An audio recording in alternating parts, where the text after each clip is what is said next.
আসসালামু আলাইকুম, কেমন আছো তোমরা সবাই? আজকে আমাদের 5 নাম্বার ক্লাস। আমাদের যে এইচএসসি মিশন শুরু হয়েছিল, সেই মিশনের টানা 5 দিন ব্যাপী আজকের ক্লাস হচ্ছে। আমরা আগামীকালকেও ক্লাস নিব, অর্থাৎ আমাদের অনুশীলনী এমসিকিউগুলো আগামীকালকের ভিতরে আমরা শেষ করিয়ে দিব। আজকে অনেক গুরুত্বপূর্ণ একটা চ্যাপ্টার পড়াবো, উদ্ভিদ শারীরতত্ত্ব। তোমরা এই চ্যাপ্টারটা সবাই ভয় পাও, সবাই না ম্যাক্সিমামই ভয় পাও। তো আশা করি আজকে যতগুলো এমসিকিউ সলভ করাবো সবাই এমসিকিউগুলো মন দিয়ে সলভ করবো আমার সাথে সাথে। এখান থেকেই কমন পড়ে যাবে ইনশাল্লাহ। তো সবাই দ্রুত জয়েন করো, সবাই দ্রুত ক্লাসটাতে জয়েন করো এবং ফ্রেন্ডদেরকে মেনশন করো। আমরা 6 দিন ব্যাপী ক্লাস নিচ্ছি। 6 দিনের মধ্যে তোমাদের ডেডিকেশন কিন্তু সবার শেষ পর্যন্ত প্রথম দিনের মতো নাই। এই যে এই ডেডিকেশনের অভাবটাই হচ্ছে তোমাদের চান্স না পাওয়ার একটা বড় কারণ। অনেকেই ডেডিকেশন ধরে রাখতে পারো না, অনেকে নিয়মিত ক্লাস করতে পারো না। নিয়মিত ক্লাস করা, নিয়মিত এক্সাম দেওয়া, এটা যে কত বড় একটা হেল্প করবে ফাইনাল এক্সামগুলোতে। তোমরা যখন এক্সাম দিবা তখন ফিল করবা। প্রতিদিন এক্সাম করা, প্রতিদিন ক্লাস করা, এক্সাম দেওয়া, এগুলো কন্টিনিউ যদি করতে পারো, আশা করা যায় তোমার বেসিক অন্যদের তুলনায় অনেক বেশি ক্লিয়ার থাকবে। এবং আমরা অনেক অ্যানালাইসিস করে ক্লাসগুলো করাই এবং এক্সপিরিয়েন্স টিচার আমরা সবাই, আমরা অনেক দিন ধরে পড়াচ্ছি। আমরা জানি কোনটা তোমাদের কিভাবে মাথার ভিতরে ক্যাচ করাতে হবে। তো সব কিছু মিলিয়ে আলটিমেটলি আমাদের কিন্তু 6 দিনের ক্লাসে 5 দিন আজকে হয়ে গেছে। আগামীকালকে আমরা লাস্ট ক্লাস নিব। তো সবাই দ্রুত জয়েন করো। সবগুলো ক্লাস কে কে করেছো একটু কমেন্ট করে জানাও। সবগুলো ক্লাস কে কে করেছো একটু কমেন্ট করে জানাও। ওকে, এরপর দেখো কোন উপাদানটি উদ্ভিদ মাটি থেকে শোষণ করে। কোন উপাদানটা উদ্ভিদ মাটি থেকে শোষণ করে? খুব ইম্পর্টেন্ট একটা প্রশ্ন। কোন উপাদানটা উদ্ভিদ মাটি থেকে শোষণ করে? কোন উপাদানটা উদ্ভিদ মাটি থেকে শোষণ করে? এটা খুবই ইম্পর্টেন্ট একটা প্রশ্ন। কোন উপাদানটা উদ্ভিদ মাটি থেকে শোষণ করে বলো। আমরা জানি যে 17টা খনিজ উপাদান, পুষ্টি উপাদান আছে, প্রায় সবগুলাই হচ্ছে উদ্ভিদ মাটি থেকে শোষণ করে, শুধুমাত্র কার্বন, হাইড্রোজেন, অক্সিজেন ছাড়া। 17টা যে উপাদান আছে, এই 17টা উপাদানের ভিতরে সিএইচও, দেখো সিএইচও, এই সিএইচও শুধুমাত্র বায়ু থেকে শোষণ করে। সিএইচও কোথা থেকে শোষণ করে? সিএইচও বায়ু থেকে শোষণ করে, মানে অক্সিজেন, হাইড্রোজেন এবং নাইট্রোজেন, অক্সিজেন, হাইড্রোজেন, আচ্ছা অক্সিজেন, হাইড্রোজেন আর কার্বন, অক্সিজেন, হাইড্রোজেন আর কার্বন, এই তিনটা হচ্ছে উদ্ভিদ বায়ু থেকে শোষণ করে। 17টার মধ্যে এই তিনটা বায়ু থেকে শোষণ করে, বাকি সবগুলোই মাটি থেকে শোষণ করে। তাহলে এখানে অ্যান্সারটা কি হবে বলো তো? উদ্ভিদ কোনটা মাটি থেকে শোষণ করে? দ্রুত টেকনিক্যাল ওয়েতে অ্যান্সার দাও, এটা কিন্তু খুবই গুরুত্বপূর্ণ একটা MCQ. CHO, carbon, hydrogen, oxygen, এই তিনটা উদ্ভিদ বায়ু থেকে শোষণ করে। কার্বন, হাইড্রোজেন, অক্সিজেন, এই তিনটা উদ্ভিদ বায়ু থেকে শোষণ করে। কার্বন, হাইড্রোজেন, অক্সিজেন উদ্ভিদ কোথা থেকে শোষণ করে? কার্বন, হাইড্রোজেন, অক্সিজেন উদ্ভিদ বায়ু থেকে শোষণ করে। এটা খুব ইম্পর্টেন্ট একটা প্রশ্ন। এরপরের প্রশ্নটা কি বলছে? C4 উদ্ভিদের বৈশিষ্ট্য কি? C4 উদ্ভিদে, এই উদ্ভিদের পাতার বান্ডল শীত কোষে ক্লোরোপ্লাস্ট থাকে। হ্যাঁ ঠিক আছে, C4 উদ্ভিদের পাতার বান্ডল শীত কোষে ক্লোরোপ্লাস্ট থাকে। বান্ডল শীতের কোষগুলোর ভাস্কুলার বান্ডেলের সাথে অরীয়ভাবে অবস্থান করে, এটাও ঠিক আছে, অরীয়ভাবে অবস্থান করে। মেসোফিল কোষে আলোক বিক্রি এবং ক্যালভিন চক্র সম্পূর্ণ হয় না। মেসোফিল কোষে আলোক বিক্রি এবং ক্যালভিন চক্র সম্পূর্ণ হয় না। তাহলে আমাদের 1 আর 2 হবে অ্যান্সার। কি হবে বলো তো? এটার অ্যান্সারটা কিন্তু 1 আর 2 হবে, ঠিক আছে? অ্যান্সারটা 1 আর 2 হবে। ওকে, তারপরে আমাদের 3 নম্বর প্রশ্ন কি বলছে? এ জীবটি অক্সিজেনের দ্বারা শ্বসন প্রক্রিয়া সম্পন্ন করে। ওকে, এ জীবটা অক্সিজেন দ্বারা সম্পন্ন করে, বি জীবটা অক্সিজেন ছাড়া সম্পন্ন করে। এ জীবের শ্বসনের ধাপ কোনটা? এ জীবের যেহেতু অক্সিজেন সহ করে, তাহলে গ্লাইকোলাইসিস, পাইরুভিক অ্যাসিডের অসম্পূর্ণ জারণ তো অক্সিজেন ছাড়া, অর্থাৎ অবাধ শ্বসন। এখানে দেখো অক্সিজেন সহ একটা শ্বসন বলছে, অক্সিজেন ছাড়া একটা শ্বসন বলছে। অক্সিজেন সহ যে শ্বসন সেটাকে বলবো আমরা সবাত শ্বসন। অক্সিজেন সহ যে শ্বসন সেটা হচ্ছে সবাত শ্বসন, আর অক্সিজেন ছাড়া যেটা, অক্সিজেন ছাড়া এটা হচ্ছে অবাত শ্বসন। একটা হচ্ছে সবাত শ্বসন আর এটা হচ্ছে অবাত শ্বসন। সবাত শ্বসনের ধাপগুলো হচ্ছে গ্লাইকোলাইসিস আর ক্রেভ চক্র। অবাত শ্বসনের ধাপ হচ্ছে পাইরুভিক অ্যাসিডের জারণ। তাহলে 1 আর 3 হবে অ্যান্সার। আমাদের এই অ্যান্সারটা কি হবে দ্রুত বলো তো? আমাদের এই অ্যান্সারটা কি হবে আমাকে একটু দ্রুত জানাইতে হবে। এই অ্যান্সারটা কি হবে? এই অ্যান্সারটা হবে হচ্ছে আমাদের এখানে এ জীবের শ্বসনের ক্ষেত্রে এটা হচ্ছে 2 নাম্বার হবে, খ হবে, 3-এর খ। 3-এর খ হচ্ছে 1 আর 3 হবে, 3-এর খ হচ্ছে 1 আর 3 হবে, এটার উত্তরটা হচ্ছে 1 আর 3 হবে, ঠিক আছে, 1 আর 3 হবে। ওকে, তারপরে প্রশ্ন হচ্ছে বি জীবের শ্বসনের সাথে সর্বাধিক মিল আছে কোন উদ্ভিদের? দেখো বি জীবের শ্বসন, বি জীবটা হচ্ছে অবাধ শ্বসন করে। অবাধ শ্বসন কারা করে? অবাধ শ্বসন করে অবায়বীয় ব্যাকটেরিয়া। অবায়বীয় ব্যাকটেরিয়ারা অবাধ শ্বসন করে। অবায়বীয় ব্যাকটেরিয়াদের বায়ুর প্রয়োজন হয় না, অবায়বীয় ব্যাকটেরিয়ারা অবাধ শ্বসন করে। তাহলে আমাদের অ্যান্সারটা কত হবে? অবায়বীয় ব্যাকটেরিয়া, ক হবে অ্যান্সার। ওকে, আমার সাথে সাথে সবাই একটু প্রশ্নের উত্তরগুলো দিয়ে দাও তো। আমরা যেগুলো প্রশ্ন সলভ করাচ্ছি এখান থেকে কিন্তু ফাইনাল পরীক্ষাতে প্রশ্ন কমন আসার সম্ভাবনা অনেক বেশি। আমরা হাসান স্যারের বইয়ের প্রশ্ন সলভ করাই ফেললাম, এবার হচ্ছে আমরা আজমল স্যারের বইয়ের প্রশ্ন সলভ করাবো। কোন অ্যানায়ন উদ্ভিদের সবচেয়ে দ্রুত গতিতে শোষিত হয়? আমরা জানি অ্যানায়ন আর ক্যাটায়ন, অ্যানায়ন আর ক্যাটায়নের মধ্যে শোষিত হয় পটাশিয়াম আর নাইট্রেট। ক্যাটায়নের মধ্যে হচ্ছে আচ্ছা অ্যানায়ন বলছে না, পটাশিয়াম নাইট্রেট, পটাশিয়াম ক্যাটায়ন আর নাইট্রেট হচ্ছে অ্যানায়ন। পটাশিয়াম ক্যাটায়ন আর নাইট্রেট হচ্ছে অ্যানায়ন, এই দুটো হচ্ছে দ্রুত গতিতে শোষিত হয়। আমি মনে রাখতাম পটাশিয়াম নাইট্রেট দ্রুত, পটাশিয়াম নাইট্রেট দ্রুত, আর মন্থর গতিতে হচ্ছে তোমার ক্যালসিয়াম সালফেট। মন্থর গতিতে দুইটা হয়, আমাদের দ্রুত গতিতে হয় হচ্ছে পটাশিয়াম নাইট্রেট হচ্ছে দ্রুত গতিতে শোষিত হয়, আর ক্যালসিয়াম সালফেট হচ্ছে মন্থর গতিতে শোষিত হয়। ক্যালসিয়াম সালফেট হচ্ছে ক্যালসিয়াম 2+। এই যে দেখো ক্যাটায়নের মধ্যে পটাশিয়াম, ক্যাটায়নের মধ্যে ক্যালসিয়াম, কিন্তু ক্যালসিয়ামটা হচ্ছে মন্থর, পটাশিয়ামটা দ্রুত। নাইট্রেটটা হচ্ছে অ্যানায়নের মধ্যে দ্রুত, আর সালফেটটা হচ্ছে অ্যানায়নের মধ্যে মন্থর। তাহলে অ্যান্সারটা কি হবে এখানে? অ্যান্সারটা কিন্তু নাইট্রেট হবে, সবচেয়ে দ্রুত গতিতে শোষিত হয়। এটা কিন্তু মেডিকেল ভর্তি পরীক্ষায় কয়েকবার আসছে এই প্রশ্ন, মেডিকেল ভর্তি পরীক্ষায় এই প্রশ্নটা কয়েকবার আসছে। তাহলে এটার অ্যান্সারটা কি হবে বলো তো? এখানে অ্যান্সারটা হবে কোন অ্যানায়ন উদ্ভিদের সবচেয়ে দ্রুত গতিতে শোষিত হয়? নাইট্রেট সবচেয়ে দ্রুত গতিতে শোষিত হয়। তোমরা যারা যারা লাইভে প্রেজেন্ট আছো সবাই লাইভে একটা লাইক দাও এবং ক্লাসটা শেয়ার করো তোমাদের ফ্রেন্ডদের মাঝখানে। আমাদের কিন্তু আজকে 5 নাম্বার ক্লাস, আগামীকালকে আমরা একদম ফুল শেষ করাই দিলাম। তোমাদের টানা ক্লাস হলো, আমার সাথে সাথে যারা ক্লাসগুলো করছো আশা করি তাদের অনেক বেশি লাভ হবে ইনশাল্লাহ। তাহলে আমরা কি মনে রাখবো? পটাশিয়াম নাইট্রেট হচ্ছে দ্রুত গতিতে, ক্যালসিয়াম সালফেট হচ্ছে মন্থর গতিতে। পাতার ম্যাসোফিল কোষ ও বান্ডল শীত কোষে যে চক্র সম্পন্ন হয়, খুবই ইম্পর্টেন্ট প্রশ্ন। পাতার ম্যাসোফিল কোষ ও বান্ডল শীত কোষে কোন চক্র সম্পন্ন হয়? পাতার ম্যাসোফিল কোষ ও বান্ডল শীত কোষে C4 চক্র সম্পন্ন হয়। এটা খুব ভালো করে মনে রাখবা। পাতার ম্যাসোফিল কোষ ও বান্ডল শীত কোষে কোন চক্র সম্পন্ন হয়? পাতার ম্যাসোফিল কোষ ও বান্ডল শীত কোষে কোন চক্র সম্পন্ন হয়? পাতার ম্যাসোফিল কোষ ও বান্ডল শীত কোষে C4 চক্র সম্পূর্ণ হয়। পাতার ম্যাসোফিল কোষ ও বান্ডল শীত কোষে কোন চক্র সম্পূর্ণ হয়? এটা হচ্ছে C4 চক্র সম্পূর্ণ হয়। খুব ইম্পর্টেন্ট প্রশ্ন। অবাধ শ্বসনে পাইরুভিক অ্যাসিডের অসম্পূর্ণ জারণের ফলে কি সৃষ্টি হয়? অবাধ শ্বসনে আমরা জানি যে অবাধ শ্বসনের ধাপগুলো হচ্ছে গ্লাইকোলাইসিস, ক্রেবস চক্র, ক্যালভিন চক্র, ইলেকট্রন ট্রান্সপোর্ট সিস্টেম, এগুলো হচ্ছে তোমার অবাধ শ্বসনের ধাপ। অবাধ শ্বসনের গ্লাইকোলাইসিস, পাইরুভিক অ্যাসিডের অসম্পূর্ণ জারণ, এগুলো আছে। তো পাইরুভিক অ্যাসিডের অসম্পূর্ণ জারণে কি তৈরি হয়? ইথাইল অ্যালকোহল আর ল্যাকটিক অ্যাসিড তৈরি হয়। অবাধ শ্বসনের ক্ষেত্রে পাইরুভিক অ্যাসিডের অসম্পূর্ণ জারণে কি তৈরি হয় বাচ্চারা? ইথাইল অ্যালকোহল আর ল্যাকটিক অ্যাসিড সৃষ্টি হয়, অর্থাৎ 1 আর 3 হবে, ইথাইল অ্যালকোহল আর ল্যাকটিক অ্যাসিড সৃষ্টি হয়। আমাদের অ্যান্সারটা 1 আর 3 হবে, ঠিক আছে।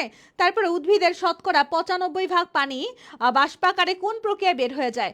আমরা জানি যে বাষ্পাকারে পানি বের হয়ে যাওয়ার প্রক্রিয়ার নাম হচ্ছে প্রস্বেদন প্রক্রিয়া। তো উদ্ভিদের শতকরা 90 থেকে 95% পানি বাষ্পাকারে বেরিয়ে যায় পত্ররন্ধ্রীয় প্রস্বেদন প্রক্রিয়াতে। পত্ররন্ধ্রীয় প্রস্বেদন প্রক্রিয়াতে উদ্ভিদের 90 থেকে 95% পানি বাষ্পাকারে বের হয়ে যায়। উদ্ভিদের 90 থেকে 95% পানি বাষ্পাকারে বের হয়ে যায় পত্ররন্ধ্রীয় প্রস্বেদনে। C4 উদ্ভিদের ক্ষেত্রে C4 উদ্ভিদের বৈশিষ্ট্য কোনটা? শীত প্রধান দেশে উদ্ভূত, পাতার ম্যাসোফিল টিস্যুর কোষে ক্লোরোপ্লাস্ট থাকে, সালোক সংশ্লেষণের হার বেশি। C3 উদ্ভিদের ক্ষেত্রে সত্য কোনটা? বৈশিষ্ট্য শীত প্রধান, C3 উদ্ভিদ শীত প্রধান দেশে হয়। পাতার ম্যাসোফিল কোষে ক্লোরোপ্লাস্ট থাকে, এটাই হবে 1 আর 2 হবে অ্যান্সার। এখানে অ্যান্সারটা কি হবে? 1 আর 2 হবে, অ্যান্সারটা 1 আর 2 হবে। এখানে অ্যান্সারটা 1 আর 2 হবে।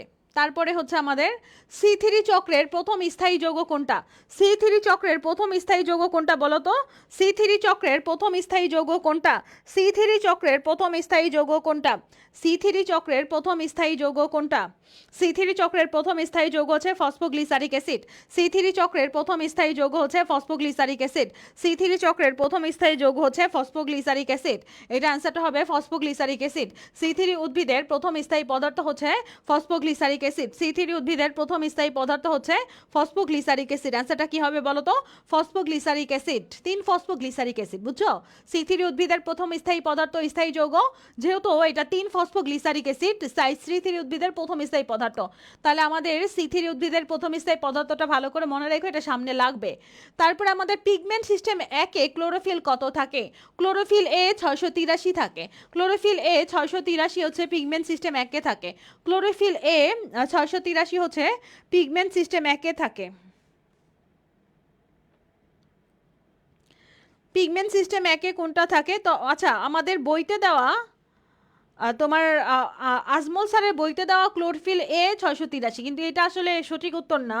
আমাদের সঠিক উত্তর হচ্ছে এটা। হ্যাঁ, আজমল স্যারের বইতে এটা সঠিক দেওয়া, কিন্তু আসলে সঠিক হচ্ছে আমাদের P700 হবে, এটাই সঠিক। কারণ আমরা জানি যে বইতেই আছে P700, যেটা সেটা হচ্ছে আজমল স্যারের বইতে উত্তর দেওয়া আছে হচ্ছে 683, কিন্তু উত্তর হবে আসলে আমাদের P700, যেটা সেটা হবে উত্তর, বুঝছো? এটা ভুল দেওয়া আছে আজমল স্যারের বইতে, তাহলে খেয়াল রাখো এটা।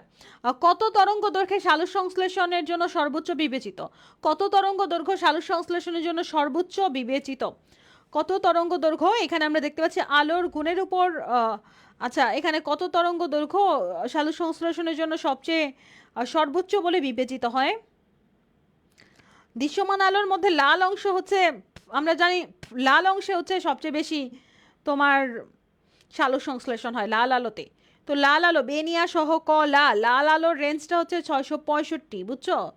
665 অ্যান্সার দেওয়া এখানে। তো আমাদের অ্যান্সারটা কি হবে? এটা 665 নিছে, এটা 665 ন্যানোমিটার। ওকে, তারপরে দেখি আমাদের কি আছে। তারপরে প্রশ্ন আছে হচ্ছে উদ্ভিদের বিপাক প্রক্রিয়া বাধাগ্রস্ত হয় কোনটার মাধ্যমে? উদ্ভিদের বিপাক প্রক্রিয়া বাধাগ্রস্ত হয় কোনটার মাধ্যমে বলো তো? উদ্ভিদের বিপাক প্রক্রিয়া বাধাগ্রস্ত হয় কোনটার মাধ্যমে? উদ্ভিদের বিপাক প্রক্রিয়া বাধাগ্রস্ত হয় নিম্ন তাপমাত্রায়। উদ্ভিদের বিপাক প্রক্রিয়া বাধাগ্রস্ত হয় কোন প্রক্রিয়ায়? উদ্ভিদের বিপাক প্রক্রিয়া বাধাগ্রস্ত হয় নিম্ন তাপমাত্রায়। উদ্ভিদের বিপাক প্রক্রিয়া বাধাগ্রস্ত হয় কোন প্রক্রিয়ায়? উদ্ভিদের বিপাক প্রক্রিয়া বাধাগ্রস্ত হয় নিম্ন তাপমাত্রায়। উদ্ভিদের বিপাক প্রক্রিয়া বাধাগ্রস্ত হয় কখন? উদ্ভিদের বিপাক প্রক্রিয়া নিম্ন তাপমাত্রায় বাধাগ্রস্ত হয়। ভুট্টা উদ্ভিদে কার্বন ডাইঅক্সাইডের গ্রাহক যৌগ কয় ধরনের? ভুট্টা উদ্ভিদে কার্বন ডাইঅক্সাইডের গ্রাহক যৌগ কয় ধরনের? ভুট্টা উদ্ভিদ একটা C4 উদ্ভিদ, ক্যালভিন চক্র হ্যাচোজ-লাক্স চক্র দুইটাই হয়। কার্বন ডাইঅক্সাইডের গ্রাহক যৌগ দুই ধরনের। কার্বন ডাইঅক্সাইডের গ্রাহক, যেহেতু এটা একটা C4 উদ্ভিদ, ভুট্টা একটা C4 উদ্ভিদ, C4 উদ্ভিদে ক্যালভিন চক্র হ্যাচোজ-লাক্স চক্র দুইটা চক্রই হয়, তাই তার কার্বন ডাইঅক্সাইডের গ্রহিতাও দুই রকমের হবে, তাহলে দুই ধরনের। তাহলে আমাদের অ্যান্সারটা কত হবে? কার্বন ডাইঅক্সাইডের গ্রাহক যৌগ কয় ধরনের? কার্বন ডাইঅক্সাইডের গ্রাহক যৌগ দুই ধরনের। কার্বন ডাইঅক্সাইডের গ্রাহক যৌগ কয় ধরনের? কার্বন ডাইঅক্সাইডের গ্রাহক যৌগ হচ্ছে দুই ধরনের। কার্বন ডাইঅক্সাইডের গ্রাহক যৌগ দুই ধরনের। C4 উদ্ভিদ এখানে নিচের কোনটা?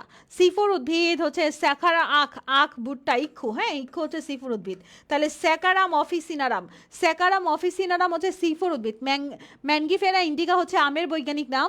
ওরাইজা সেটিভা ধানের, টিটিকাম অ্যাস্টিভাম হচ্ছে গমের বৈজ্ঞানিক নাম। তো এখানে আমাদের বলছে C4 উদ্ভিদ কোনটা? স্যাকারাম অফিসিনারাম, এটা হচ্ছে ইক্ষু। স্যাকারাম অফিসিনারাম এটা হচ্ছে তোমার মূলত এটা C4 উদ্ভিদ। C4 উদ্ভিদের মধ্যে পোয়াইসি আর কিপ্রিয়েসির মধ্যে আছে। তোমার একবীজপত্রী উদ্ভিদগুলো হচ্ছে C4 উদ্ভিদ, অর্থাৎ আখ বা ইক্ষু, গম, ভুট্টা, বার্লি এগুলাও হয়। তবে এখানে অ্যান্সারটা নিচে হচ্ছে এখানে বার্লি, মুথা গাছ, স্ক্র্যাপ গাছ, এগুলো চীনা কাউন, এগুলো সবই হয় মূলত। তবে এখানে অ্যান্সারটা নেওয়া হয়েছে হচ্ছে আমাদের স্যাকারাম অফিসিনারাম, বুঝছো? এখানে অ্যান্সারটা নেওয়া হয়েছে হচ্ছে আমাদের স্যাকারাম অফিসিনারাম। এটা হচ্ছে C4 উদ্ভিদ। ইক্ষুটা হচ্ছে C4 উদ্ভিদ। ওকে, C3 উদ্ভিদের কার্বন বিজারণ প্রক্রিয়ায় প্রথম স্থায়ী পদার্থ কোনটা? তিন ফসফোগ্লিসারিক অ্যাসিড, আমরা তো আজমল স্যারেও হাসান স্যারেও পড়ে আসছি। তিন ফসফোগ্লিসারিক অ্যাসিড, এটা হচ্ছে তিন ফসফোগ্লিসারিক অ্যাসিড। C3 উদ্ভিদের স্থায়ী পদার্থ তিন ফসফোগ্লিসারিক অ্যাসিড। C3 উদ্ভিদের স্থায়ী পদার্থ তিন ফসফোগ্লিসারিক অ্যাসিড। তিন কার্বন বিশিষ্ট যৌগ প্রথম স্থায়ী পদার্থ, তাই এটাকে C3 চক্র বলা হয়। C3 চক্রের প্রথম স্থায়ী পদার্থ হচ্ছে তিন ফসফোগ্লিসারিক অ্যাসিড। C3 উদ্ভিদের প্রথম স্থায়ী পদার্থের নাম কি? C3 উদ্ভিদের প্রথম স্থায়ী পদার্থের নাম হচ্ছে তিন ফসফোগ্লিসারিক অ্যাসিড, এটা মনে রাখো। C3 উদ্ভিদের প্রথম স্থায়ী পদার্থের নাম তিন ফসফোগ্লিসারিক অ্যাসিড। তারপর আমরা দেখতে পাচ্ছি C3 চক্রে কার্বন ডাইঅক্সাইডের গ্রাহক কোনটা? C3 চক্রে কার্বন ডাইঅক্সাইডের গ্রাহক হচ্ছে রাইবোলোজ বিসফসফেট, বুঝছো? 1,5 রাইবোলোজ ডাইফসফেট যেটা সেটা, বা বিসফসফেট যেটা সেটা। বিসফসফেট যে কথা, ডাইফসফেটও একই কথা। 1,5 রাইবোলোজ বিসফসফেট, তাই না? 1,5 রাইবোলোজ বিসফসফেট যে কথা, 1,5 রাইবোলোজ ডাইফসফেটও একই কথা। 1,5 রাইবোলোজ বিসফসফেট যে কথা, 1,5 রাইবোলোজ ডাইফসফেটও কিন্তু একই কথা। তাহলে অ্যান্সারটা কোনটা হবে? অ্যান্সারটা কিন্তু 1,5 রাইবোলোজ বিসফসফেট মানে ডাইফসফেট হবে। পানির ফটোলাইসিসের জন্য কোনটার প্রয়োজন? পানির ফটোলাইসিসে দেখো রিঅ্যাকশনের ক্ষেত্রে শেষের দিকে আমাদের ম্যাঙ্গানিজ আয়ন এইভাবে দেওয়া আছে। পানির ফটোলাইসিসের জন্য প্রয়োজন ম্যাঙ্গানিজ আয়ন। পানির ফটোলাইসিসের জন্য প্রয়োজন ম্যাঙ্গানিজ আয়ন। পানির ফটোলাইসিসের জন্য কোনটা প্রয়োজন? পানির ফটোলাইসিসের জন্য প্রয়োজন হচ্ছে ম্যাঙ্গানিজ আয়ন। ওকে, শ্বসনের কোন ধাপে অক্সিজেনের প্রয়োজন হয়? খুব ইম্পর্টেন্ট প্রশ্ন, শ্বসনের কোন ধাপে অক্সিজেনের প্রয়োজন হয়? শ্বসনের কোন ধাপে অক্সিজেনের প্রয়োজন হয়? ইলেকট্রন ট্রান্সপোর্ট সিস্টেমে যে মূলত অক্সিজেনের প্রয়োজনটা হয়। শ্বসনের কোন ধাপে অক্সিজেনের প্রয়োজন হয়? ইলেকট্রন ট্রান্সপোর্ট সিস্টেমে যে অক্সিজেনের প্রয়োজন হয়। শ্বসনের কোন ধাপে অক্সিজেনের প্রয়োজন হয়? ইলেকট্রন ট্রান্সপোর্ট সিস্টেমে অক্সিজেনের প্রয়োজন হয়। শ্বসনের কোন ধাপে অক্সিজেনের প্রয়োজন হয়? ইলেকট্রন ট্রান্সপোর্ট সিস্টেমে অক্সিজেনের প্রয়োজন হয়। শ্বসনের কোন ধাপটি অক্সিজেনের অনুপস্থিতিতে ঘটে? শ্বসনের কোন ধাপটা অক্সিজেনের অনুপস্থিতিতে ঘটে? এটা হচ্ছে গ্লাইকোলাইসিস। আমরা জানি গ্লাইকোলাইসিস সবাত শ্বসন অবাত শ্বসন দুইটা শ্বসনেরই কমন একটা পাথওয়ে। গ্লাইকোলাইসিস সবাত শ্বসন অবাত শ্বসনেরই দুইটারই একটা কমন পাথওয়ে। গ্লাইকোলাইসিস যেহেতু দুইটারই একটা কমন পাথওয়ে, তাই আমরা দেখতে পাচ্ছি শ্বসনের কোন ধাপটি অক্সিজেনের অনুপস্থিতিতে ঘটে? গ্লাইকোলাইসিস অক্সিজেনের অনুপস্থিতিতে ঘটে। গ্লাইকোলাইসিস অক্সিজেনের অনুপস্থিতিতে ঘটে। গ্লাইকোলাইসিস অক্সিজেনের অনুপস্থিতিতে ঘটে। এটা অনেক ইম্পর্টেন্ট একটা প্রশ্ন, কোনটা অক্সিজেনের অনুপস্থিতিতে ঘটে? গ্লাইকোলাইসিস অক্সিজেনের অনুপস্থিতিতে ঘটে, এটা অনেক ইম্পর্টেন্ট প্রশ্ন। এরপর আমরা আলিম স্যারের প্রশ্নে চলে যাব। কোন ধাপে NADPH2 জারিত হয়? কোন ধাপে NADPH2 জারিত হয়? খুবই ইম্পর্টেন্ট একটা প্রশ্নে আমরা চলে আসছি। কোন ধাপে NADPH2 জারিত হয় বলো? এটা কোন ধাপে হবে বলো তো? আমরা উত্তরে দেখতে পাচ্ছি তোমার ক্রেভ চক্র দেওয়া, কিন্তু আসলে উত্তরটা হবে তোমার ইলেকট্রন প্রবাহতন্ত্র। কোন ধাপে NADPH2 জারিত হয় বলো তো? এটা খুব ইম্পর্টেন্ট প্রশ্ন। তোমাদের বইতে উত্তরে দেওয়া আছে হচ্ছে, তোমাদের বইতে উত্তরে দেওয়া হচ্ছে তোমার ক্রেভ চক্র, তবে এটা আসলে উত্তর হবে ইলেকট্রন প্রবাহতন্ত্র। সত্যিকারের উত্তর হবে ইলেকট্রন প্রবাহতন্ত্র। আলিম স্যারের বইতে দেওয়া হচ্ছে ক্রেভ চক্র, কিন্তু উত্তর হবে ইলেকট্রন প্রবাহতন্ত্র। ক্লোরোফিলের সাহায্যে আলোক শক্তিকে ব্যবহার করে এডিপি থেকে এটিপি তৈরি করাকে কি বলে? এডিপি থেকে এটিপি তৈরি করাকে ফটোফসফোরাইলেশন বলা হয়। এডিপি থেকে এটিপি তৈরি করাকে কি বলা হয়? ফটোফসফোরাইলেশন বলা হয়। এডিপি থেকে এটিপি তৈরি করাকে কি বলে? ফটোফসফোরাইলেশন বলা হয়। এডিপি থেকে এটিপি তৈরি করাকে কি বলে বলো তো? এডিপি থেকে এটিপি তৈরি করাকে ফটোফসফোরাইলেশন বলা হয়। C3 উদ্ভিদের কার্বন বিজারণের প্রথম স্থায়ী পদার্থ কোনটা? আমরা একটু আগেই পড়েছি 3 ফসফোগ্লিসারিক অ্যাসিড। এটার উত্তরটা আমরা কি পড়েছি একটু আগে বলো তো? 3 ফসফোগ্লিসারিক অ্যাসিড। এটা কয়বার আসলো? এই প্রশ্নটা কতবার আসছে? এই প্রশ্নটা আমরা 3টা রাইটারেই পাইলাম না? হাসান স্যার, আজমল স্যার, আলিম স্যার, 3টা, এবং আজিবুর স্যারতেও যায় পাবা। তাহলে এই প্রশ্নটা কি খুবই ইম্পর্টেন্ট একটা প্রশ্ন না? C3 উদ্ভিদের কার্বন বিজারণের প্রথম স্থায়ী পদার্থ কোনটা? 3 ফসফোগ্লিসারিক অ্যাসিড। C3 উদ্ভিদের কার্বন বিজারণের প্রথম স্থায়ী পদার্থ কোনটা? C3 উদ্ভিদের কার্বন বিজারণের প্রথম স্থায়ী পদার্থ হচ্ছে 3 ফসফোগ্লিসারিক অ্যাসিড। C3 উদ্ভিদের কার্বন বিজারণের প্রথম স্থায়ী পদার্থের নাম হচ্ছে 3 ফসফোগ্লিসারিক অ্যাসিড। কোন আলোতে সালোক সংশ্লেষণের হার বেশি? কোন আলোতে সালোক সংশ্লেষণের হার বেশি বলো তো? লাল আলোতে সালোক সংশ্লেষণের হার বেশি। লাল আলোতে সালোক সংশ্লেষণের হার বেশি। কোন আলোতে সালোক সংশ্লেষণের হার বেশি? লাল আলোতে সালোক সংশ্লেষণের হার বেশি। উদ্ভিদের অত্যাবশ্যকীয় পুষ্টি উপাদানের মধ্যে নিচের কোনটা ম্যাক্রোমৌল? উদ্ভিদের অত্যাবশ্যকীয় পুষ্টি উপাদানের মধ্যে উদ্ভিদের অত্যাবশ্যকীয় পুষ্টি উপাদানের মধ্যে নিচের কোনটা মাইক্রোমৌল? মাইক্রোমৌল আর ম্যাক্রোমৌল তো তোমরা জানো। আমরা জানি MGK cafe for nice chops, MGK cafe cafe for nice chops হচ্ছে ম্যাক্রোমৌল। MG K cafe for nice, CHOPS, ঠিক আছে। তাহলে এমজি দিয়ে হচ্ছে ম্যাগনেসিয়াম, কে দিয়ে potassium, MG K cafe for, K দিয়ে ক্যালসিয়াম, এফি দিয়ে হচ্ছে iron, MG K cafe for nice দিয়ে nitrogen, carbon, hydrogen, oxygen, phosphorus, sulphur, MG K cafe for nice chops, এটা হচ্ছে আমাদের মূলত ম্যাক্রোমৌল। তবে মাইক্রোমৌল যদি বলে তাহলে এগুলা বাদে, যেমন MG K cafe for nice chops, আমরা পটাশিয়াম হচ্ছে ম্যাক্রোমৌল হতে দেখতে পাচ্ছি, দেন হচ্ছে ফসফরাস, এই যে ফসফরাস হচ্ছে আমরা ম্যাক্রোমৌলতে দেখতে পাচ্ছি, নাইট্রোজেন আমরা ম্যাক্রোমৌলতে দেখতে পাচ্ছি। তাহলে বোরন হচ্ছে আমাদের মাইক্রোমৌল। কোনটা উদ্ভিদের মাইক্রোমৌল বলছে, কোনটা উদ্ভিদের মাইক্রোমৌল? মাইক্রোমৌল, অনেকগুলো মাইক্রোমৌল পারা চাইতে ম্যাক্রোমৌল সংখ্যা জানা দরকার। ম্যাক্রোমৌলগুলো যদি তুমি জানতে পারো তাহলে বের করে ফেলতে পারবা কোনটা মাইক্রোমৌল। ম্যাক্রোমৌল বের করার সিস্টেমটা হচ্ছে একটা mnemonic, MG K cafe for nice chops, MG K cafe for nice chops. ম্যাক্রোমৌলগুলো বের করবা কিভাবে? MG K cafe for nice chops, এই কথাটা দিয়ে ম্যাক্রোমৌল বের করবা। MG K cafe for nice chops, MG K cafe for nice chops দিয়ে কিন্তু ম্যাক্রোমৌল বের করা যায়। তাহলে ম্যাক্রোমৌল ব্যতীত যা আছে সেটাই হচ্ছে মাইক্রোমৌল। গ্লাইকোলাইসিস প্রক্রিয়ায় এক অণু গ্লুকোজ পুড়ালে কত অণু এটিপি খরচ হয়? গ্লাইকোলাইসিস প্রক্রিয়ায় এক অণু গ্লুকোজ পুড়ালে কত অণু এটিপি খরচ হয়? এটা হচ্ছে 2 অণু এটিপি খরচ হয়। গ্লাইকোলাইসিস প্রক্রিয়ায় এক অণু গ্লুকোজ পোড়ালে কত অণু এটিপি খরচ হয়? 2 অণু এটিপি খরচ হয়। কত অণু এটিপি খরচ হয় বলো তো? 2 অণু এটিপি খরচ হয়, 2 অণু এটিপি খরচ হয়। ওকে, আচ্ছা তোমরা সবাই ক্লাস, আচ্ছা এইখানে যারা যারা আছো তারা সবগুলো ক্লাস, মানে আজকে 5 নাম্বার ক্লাসই কারা করলাম, মানে টানা 6 দিন ব্যাপী ক্লাস চললো আমাদের। অনেকগুলো আমরা অনুশীলনী এমসিকিউ তোমাদের সলভ করাই দিলাম, একদম আমাদের একটা প্লেলিস্ট হয়ে গেল, একদম বোটানি সবগুলো অনুশীলনী এমসিকিউ তোমাদের সলভ হয়ে গেছে।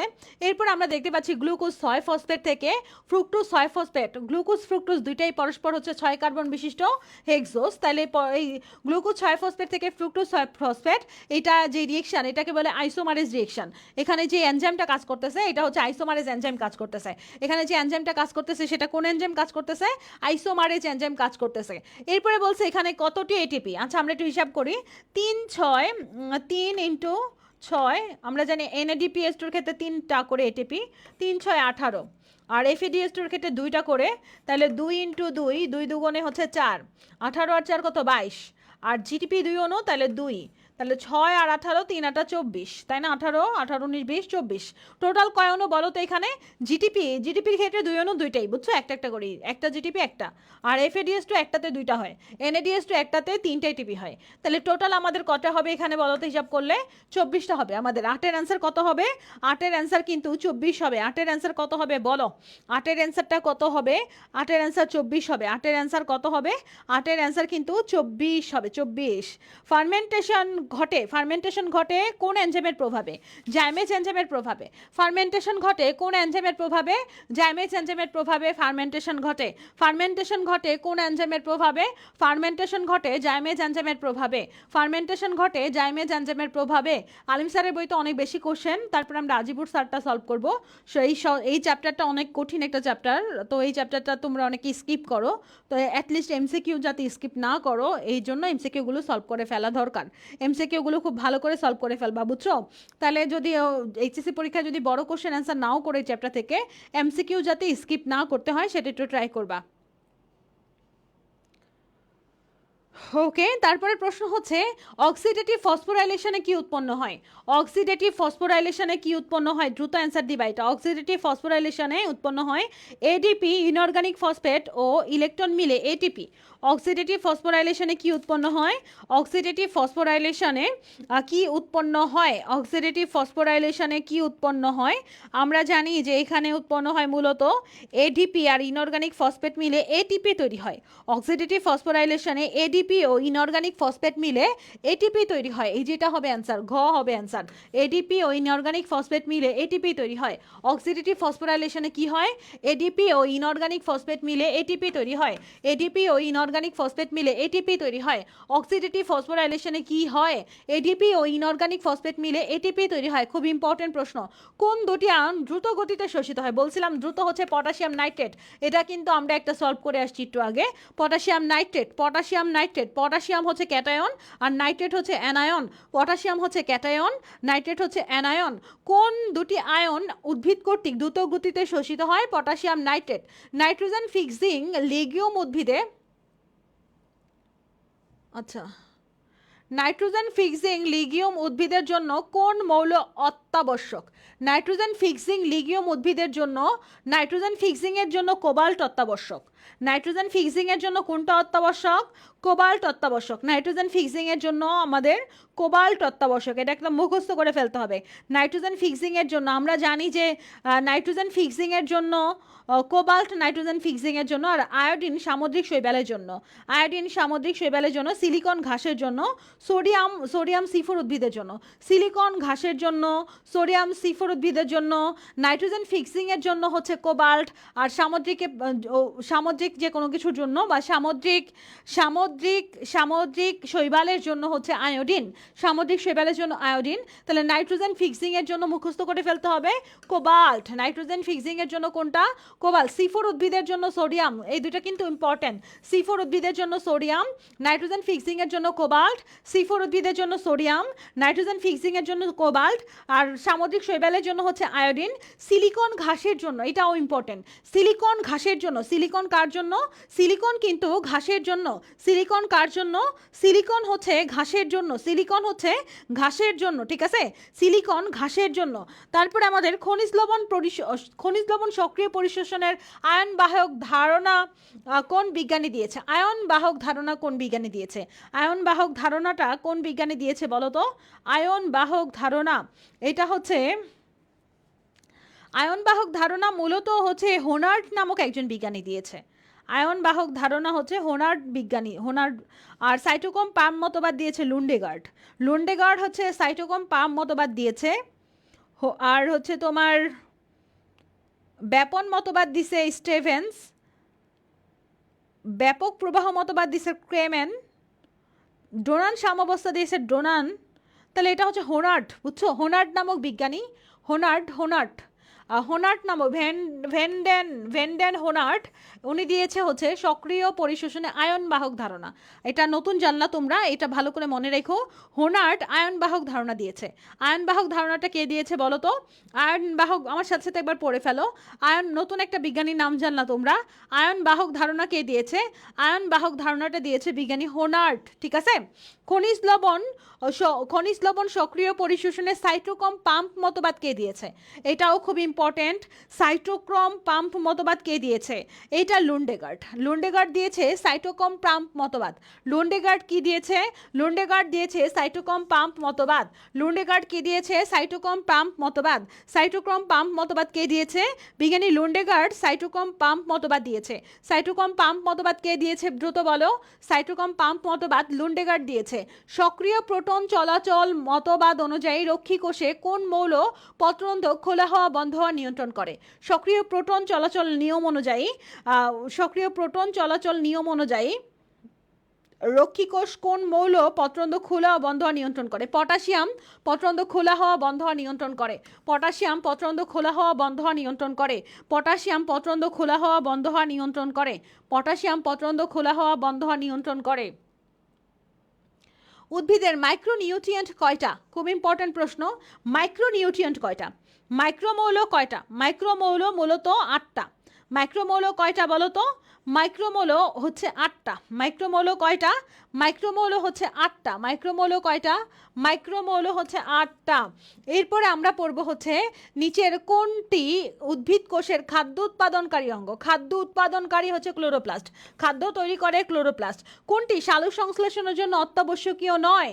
আমরা সালোক সংশ্লেষণের রিয়েকশনটা যদি চিন্তা করি, সেখানে কিন্তু আমাদের পানি দরকার, আলো দরকার, ক্লোরোফিল দরকার। পানি, আলো, ক্লোরোফিল দরকার।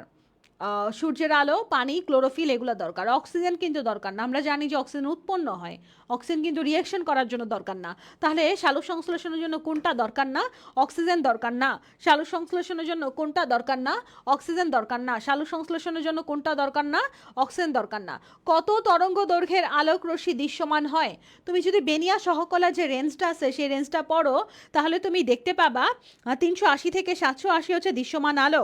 বেনিয়া সহকলা, আমরা যদি বেনিয়া বেনিয়া সহকলার ব্যাপারটা একটু লিখে দেই তোমাদের। বেনিয়া সহকলা, ঠিক আছে? বেনিয়া সহকলা, বেনি বেগুনি, নি আসমানি, স দিয়ে সবুজ, হ দিয়ে হলুদ, ক দিয়ে কমলা, লা দিয়ে লাল। বেনিয়া সহকলা, বেনিয়া সহকলা। বেগুনি হচ্ছে 380 থেকে 430, বেগুনি হচ্ছে 380 থেকে 430, 380 থেকে 430। নি দিয়ে হচ্ছে 430 থেকে 450, 430 থেকে 450, 430 থেকে 450, এটা হচ্ছে নীল।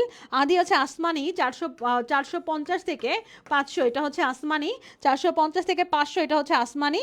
বেনিয়া সহকলা, সহ দিয়ে বেনিয়া সহকলা। আচ্ছা, একটা এখানে স দিয়ে সবুজ, সায়ান নামক একটা আলো দিছে, এটা যদিও লাগবে না। গ্রিন, সবুজ দিয়ে হচ্ছে 520 থেকে 520 থেকে হচ্ছে 565, 520 থেকে 565, এটা হচ্ছে সবুজ। হ দিয়ে হচ্ছে হলুদ, হলুদ হচ্ছে 565 থেকে 565 থেকে 590, হলুদ 565 থেকে 590। কমলা, কমলা হচ্ছে 590 থেকে 590 থেকে 625। আর লা দিয়ে লাল হচ্ছে 625 থেকে 625 থেকে 625 থেকে 750, 625 থেকে 750, এটা হচ্ছে লাল। 625 থেকে 750, এটা হচ্ছে লাল, ঠিক আছে?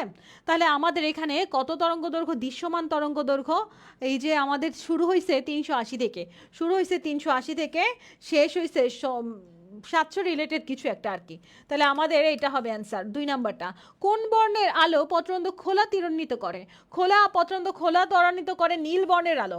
পত্রন্দ খোলা ত্বরান্বিত করে নীল বর্ণের আলো। কোন বর্ণের আলো পত্রন্দ খোলা ত্বরান্বিত করে? নীল বর্ণের আলো পত্রন্দ খোলা ত্বরান্বিত করে। উদ্ভিদ পাতার কোন টিস্যু সালোক সংশ্লেষণ গঠিত হয়? সালোক সংশ্লেষণ সংঘটিত হয় কোন টিস্যুতে? উদ্ভিদের পাতার কোন টিস্যুতে সালোক সংশ্লেষণ সংঘটিত হয়? উদ্ভিদের পাতার কোন টিস্যুতে সালোক সংশ্লেষণ সংঘটিত হয়? মেসোফিল টিস্যুতে সালোক সংশ্লেষণ সংঘটিত হয়। মেসোফিল টিস্যুতে সালোক সংশ্লেষণ সংঘটিত হয়। পৃথিবীর সবচেয়ে গুরুত্বপূর্ণ এনজাইমের নাম কি? খুব ইম্পর্টেন্ট প্রশ্ন। পৃথিবীর সবচেয়ে গুরুত্বপূর্ণ এনজাইমের নাম কি? পৃথিবীর সবচেয়ে গুরুত্বপূর্ণ এনজাইম, এবং প্রশ্নটাও গুরুত্বপূর্ণ। পৃথিবীর সবচেয়ে গুরুত্বপূর্ণ এনজাইমের নাম কি বলো তো? পৃথিবীর সবচেয়ে গুরুত্বপূর্ণ এনজাইমের নাম কি? পৃথিবীর সবচেয়ে গুরুত্বপূর্ণ এনজাইমের নাম কি? প্রশ্নটাও গুরুত্বপূর্ণ। পৃথিবীর সবচেয়ে গুরুত্বপূর্ণ এনজাইমের নাম হচ্ছে রুবিস্কো এনজাইম। যে এনজাইম না থাকলে ক্যালভিন চক্রই হতো না, আমাদের খাদ্য গ্লুকোজ, এটা স্টার্চ, কার্বোহাইড্রেট, এগুলো কিছু তৈরি হতো না, তাহলে জীবজগৎ বাঁচত কেমনে? আমরা প্রাণীরা বাঁচতাম কেমনে, তাই না? তাহলে পৃথিবীর সবচেয়ে গুরুত্বপূর্ণ এনজাইমের নাম হচ্ছে রুবিস্কো এনজাইম, রুবিস্কো। সালোক সংশ্লেষণ প্রক্রিয়ায় প্রথম রাসায়নিক পদার্থের নাম কি? সালোক সংশ্লেষণ প্রক্রিয়ার প্রথম রাসায়নিক পদার্থের নাম কি? এইটা যদিও ক্যালভিন চক্রের প্রথম রাসায়নিক পদার্থের নাম কি, এরকম হবে প্রশ্নটা। আমাদের 24 নম্বর প্রশ্নটা হচ্ছে সালোক সংশ্লেষণ প্রক্রিয়ায় প্রথম রাসায়নিক পদার্থের নাম কি? সালোক সংশ্লেষণ প্রক্রিয়ায় প্রথম রাসায়নিক পদার্থের নাম কি? এটা দিলে অ্যান্সার হচ্ছে তোমার কিটো অ্যাসিড। হ্যাঁ, সালোক সংশ্লেষণ প্রক্রিয়ায় প্রথম রাসায়নিক পদার্থের নাম কি? সালোক সংশ্লেষণ প্রক্রিয়ায় প্রথম রাসায়নিক পদার্থের নাম হচ্ছে কিটো অ্যাসিড, কিটো অ্যাসিড। কিন্তু যদি বলে ক্যালভিন চক্রের প্রথম কার্বন ডাইঅক্সাইড গ্রহীতার নাম কি, তাহলে হবে 1,5 ribulose bisphosphate, 1,5 ribulose bisphosphate, 1,5 ribulose bisphosphate. তাহলে অ্যান্সারটা কি হবে? 1,5 ribulose bisphosphate. Law of minimum নামক সূত্রটা কে প্রদান করে? ল অফ মিনিমাম নামক সূত্রটা লিবিক প্রদান করেছে। ল অফ মিনিমাম সূত্রটা কে প্রদান করেছে? বিজ্ঞানী লিবিক প্রদান করেছে। ক্রেবস চক্র কোথায় সংঘটিত হয়? ক্রেবস চক্র মাইটোকন্ড্রিয়ায় সংঘটিত হয়। গ্লাইকোলাইসিস কোথায় সংঘটিত হয়? সাইটোপ্লাজমে। খুব ইম্পর্টেন্ট প্রশ্ন। ক্রেবস চক্র কোথায় সংঘটিত হয়? মাইটোকন্ড্রিয়ায়। গ্লাইকোলাইসিস কোথায় সংঘটিত হয়? সাইটোপ্লাজমে। ক্রেবস চক্রের প্রধান কাঁচামাল কি? ক্রেবস চক্রের প্রধান কাঁচামাল কি? খুব ইম্পর্টেন্ট প্রশ্ন এটা। ক্রেবস চক্রের প্রধান কাঁচামাল কি? ক্রেবস চক্রের প্রধান কাঁচামাল হচ্ছে অ্যাসিটাইল কোএ। ক্রেবস চক্র শুরুই হয়েছে দেখো অ্যাসিটাইল কোএ দিয়ে। ক্রেবস চক্রের প্রধান কাঁচামালের নাম কি যদি বলে, তাহলে অ্যান্সার হবে অ্যাসিটাইল কোএ। ক্রেবস চক্রের প্রধান কাঁচামালের নাম কি বলো তো? ক্রেবস চক্রের প্রধান কাঁচামালের নাম হচ্ছে অ্যাসিটাইল কোএ। শ্বসনের কোন ধাপে অক্সিজেন ব্যবহৃত হয়?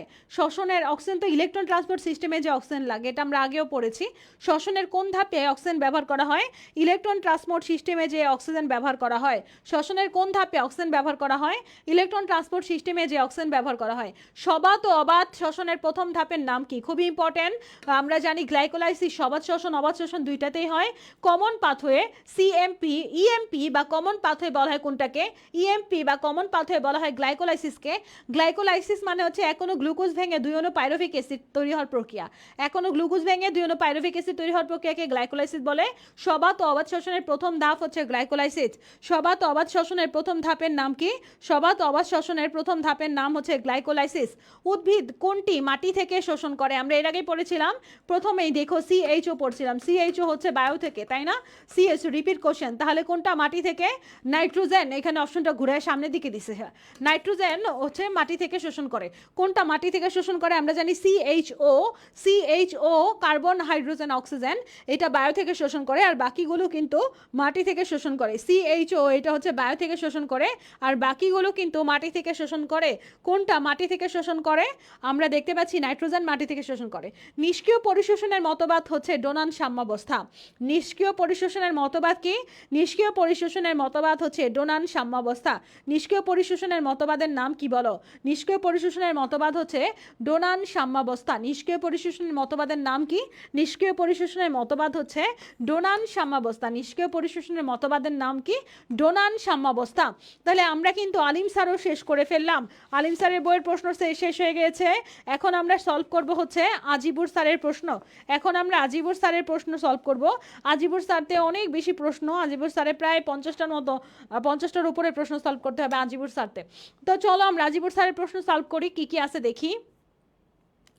আজিবুর স্যারের বইয়ের প্রথম প্রশ্ন, প্রস্রদনের সময় জলীয় বাষ্পের সাথে কি বের হয়ে কোষের রোগ সংক্রমণ প্রতিরোধ করে? প্রস্রদনের সময় জলীয় বাষ্পের সাথে কি বের হয়ে কোষের রোগ সংক্রমণ প্রতিরোধ করে? লবণ হবে অ্যান্সার। প্রস্রদনের সময় জলীয় বাষ্পের সাথে কি বের হয়ে কোষের রোগ সংক্রমণ প্রতিরোধ করে? প্রস্রদনের সময় জলীয় বাষ্পের সাথে কি বের হয়ে কোষের রোগ সংক্রমণ প্রতিরোধ করে? এটার অ্যান্সারটা হচ্ছে লবণ হবে। প্রস্রদনের সময় সবচেয়ে গুরুত্বপূর্ণ প্রভাবক কোনটা? প্রস্রদনের সবচেয়ে গুরুত্বপূর্ণ প্রভাবক হচ্ছে আলো। প্রস্রদনের সবচেয়ে গুরুত্বপূর্ণ প্রভাবকের নাম কি? যদি বলে প্রস্রদনের সবচেয়ে গুরুত্বপূর্ণ প্রভাবকের নাম কি?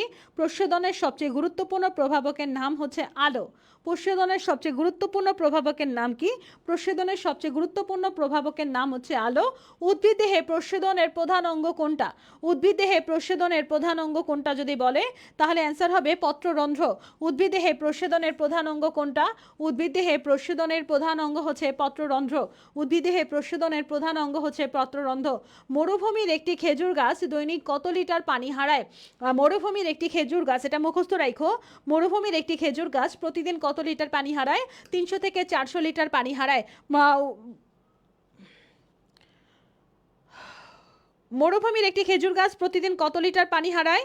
মরুভূমির একটি খেজুর গাছ প্রতিদিন কত লিটার পানি হারায়? আমার সাথে সাথে বলো। মরুভূমির একটি খেজুর গাছের মুখস্থ প্রশ্ন, এটা প্রতিদিন 300 থেকে 400 লিটার পানি হারায়। মরুভূমির একটি খেজুর গাছ প্রতিদিন কত লিটার পানি হারায়? মরুভূমির একটি খেজুর গাছ প্রতিদিন 300 থেকে 400 লিটার পানি হারায়। ওকে, তারপরে দেখো প্রস্রদনের হার বাড়ে কোন অবস্থায়? প্রস্রদনের হার বেড়ে যায় কোন অবস্থায়? প্রস্রদনের হার বেড়ে যায় কোন অবস্থায়? তাপমাত্রা যখন বাড়ানো হয় তখন প্রস্রদনের হারও বাড়ে। দেখো তাপমাত্রা যখন বাড়ানো হয়, তাপমাত্রা বাড়লে কিন্তু গাছ পানি ছেড়ে দেয় দ্রুত, তাই না? তাপমাত্রা বাড়লে পানি কিন্তু গাছ দ্রুত বাষ্প হয় পানি গাছ থেকে, অর্থাৎ প্রস্রদন বেড়ে যায়। তাহলে তাপমাত্রা বাড়লে প্রস্রদনের হার বাড়ে। প্রস্রদনের হার বাড়ে কোন অবস্থায়? তাপমাত্রা বাড়লে প্রস্রদনের হার বাড়ে। প্রস্রদনের হার কখন বাড়ে? তাপমাত্রা বাড়লে প্রস্রদনের হার বাড়ে। এখানে যে ছবিটা আমরা দেখতে পাচ্ছি, ছবিটা কি? এই ছবিটা হচ্ছে একটা পত্ররন্ধ্রের ছবি। এই ছবির মধ্যে সি চিহ্নিত যে অংশটা দেখানো হচ্ছে, এই যে সি চিহ্নিত অংশটা হচ্ছে রক্ষী কোষ। সি চিহ্নিত অংশটা হচ্ছে রক্ষী কোষ। সি চিহ্নিত অংশটা কি বলতো? সি চিহ্নিত অংশটা হচ্ছে রক্ষী কোষ। রক্ষী কোষ, আমরা জানি যে পত্ররন্ধ্র দুইটা রক্ষী কোষ দিয়ে তোমার হচ্ছে দুইটা রক্ষী কোষ দ্বারা পত্ররন্ধ্রটা কি করা থাকে? দুইটা রক্ষী কোষ দিয়ে হচ্ছে সাইডে দেওয়া থাকে আর কি, দুইটা রক্ষী কোষ। রক্ষী কোষের কাজ কি? রক্ষী কোষের কাজ কি? খুব ইম্পর্ট্যান্ট প্রশ্ন। রক্ষী কোষের কাজ কি? রক্ষী কোষের কাজ মূলত খাদ্য তৈরি করা। রক্ষী কোষের কাজ মূলত খাদ্য তৈরি করা। রক্ষী কোষের কাজ কি? রক্ষী কোষের কাজ হচ্ছে খাদ্য তৈরি করা। রক্ষী কোষের কাজ কি বলতো? রক্ষী কোষের কাজ হচ্ছে খাদ্য তৈরি করা। রক্ষী কোষের কাজ কি? রক্ষী কোষের কাজ হচ্ছে খাদ্য তৈরি করা। উদ্ভিদ দেহকে শুষ্কতার হাত থেকে রক্ষা করার জন্য বহিতকের কোন ধরনের উপাদান অবৈধ রাসায়নিক পদার্থ থাকে? আমরা জানি যে একটা উদ্ভিদ কোষের, বা তুমি চিন্তা করো পাতার কথা চিন্তা করো, পাতার বাইরের আবরণটা তেলতেলা না? ওই তেলতেলা যে আবরণ সেটা কি দ্বারা তৈরি হয় সেটাই বলছে, মূলত এখানে কিউটিন থাকে। শুষ্কতার হাত থেকে রক্ষা করার জন্য কিউটিন থাকে, বাইরে তেলতেলা যে আবরণ সেটা হচ্ছে কিউটিন। শুষ্কতার হাত থেকে রক্ষা করার জন্য বাইরে একটা কিউটিন আবরণ থাকে। কিউটিকল এবং হচ্ছে স্নেহ জাতীয় পদার্থ, মোম জাতীয় পদার্থ মিলে কিউটিন তৈরি হয়। কিউটিন তাহলে উদ্ভিদ দেহকে শুষ্কতার হাত থেকে রক্ষা করার জন্য বহিত্বকের উপর কোন ধরনের অভেদ্য রাসায়নিক পদার্থ থাকে? এটার অ্যান্সারটা হচ্ছে কিউটিন হবে। আচ্ছা, আমরা সলভ করাচ্ছি এখন আজিবুর স্যারের বইয়ের প্রশ্ন। আজিবুর স্যারের বইয়ের প্রশ্ন সলভ করানো হচ্ছে, আজিবুর স্যারের বইয়ের প্রশ্ন। এরপরে দেখো কি আছে আমাদের, কোনটির প্রভাবে পত্ররন্ধ্র খোলা বা বন্ধ হওয়ার মাধ্যমে প্রস্বেদন নিয়ন্ত্রিত হয়? কোনটির প্রভাবে পত্ররন্ধ্র খোলা বা বন্ধ হওয়ার মাধ্যমে প্রস্বেদন নিয়ন্ত্রিত হয়? এখানে কোনটার প্রভাবে বলতো, এটা আনসারটা কি হবে? কোনটার প্রভাবে? আলো, মূলত এখানে আলোর প্রভাবে প্রস্বেদনে পত্ররন্ধ্র বন্ধ হওয়া নিয়ন্ত্রিত হয় মূলত। তার মানে আমরা দেখলাম সালোক সংশ্লেষণের জন্য সবচেয়ে গুরুত্বপূর্ণ দরকারি হচ্ছে আলো। এখানেও দেখতেছি আলোর প্রভাবে হচ্ছে আমরা দেখতে পাচ্ছি পত্ররন্ধ্র বন্ধ খোলা হওয়া নিয়ন্ত্রিত হচ্ছে। আলো অনেক গুরুত্বপূর্ণ, আমার নিজের নামও আলো, বুঝছো? তো সব কিছু মিলে আলো কিন্তু আসলেই গুরুত্বপূর্ণ। আলো ছাড়া কিন্তু আমাদের জগৎ অন্ধকার।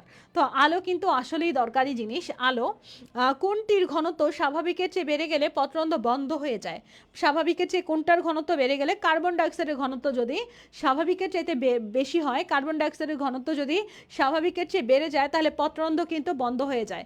কার্বন ডাইঅক্সাইডের ঘনত্ব যদি স্বাভাবিকের চাইতে বেড়ে যায়,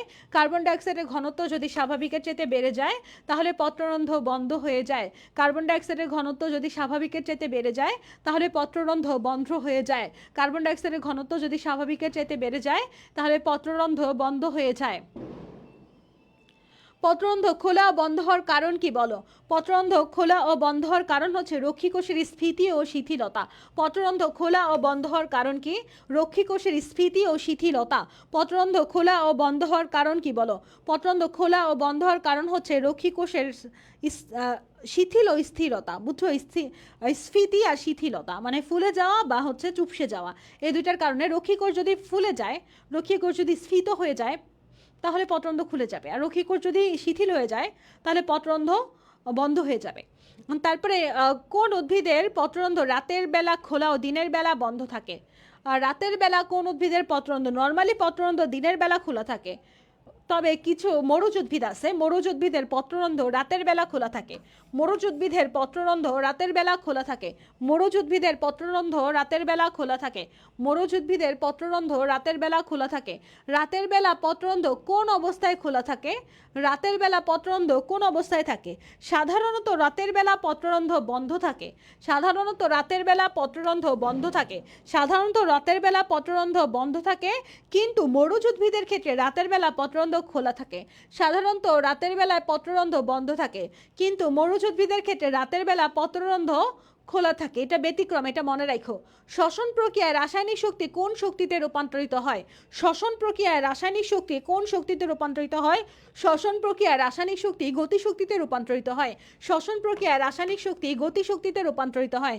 শ্বসন প্রক্রিয়ায় রাসায়নিক শক্তিটা গতিশক্তিতে রূপান্তরিত হয়। এটা খুবই ইম্পর্টেন্ট প্রশ্ন।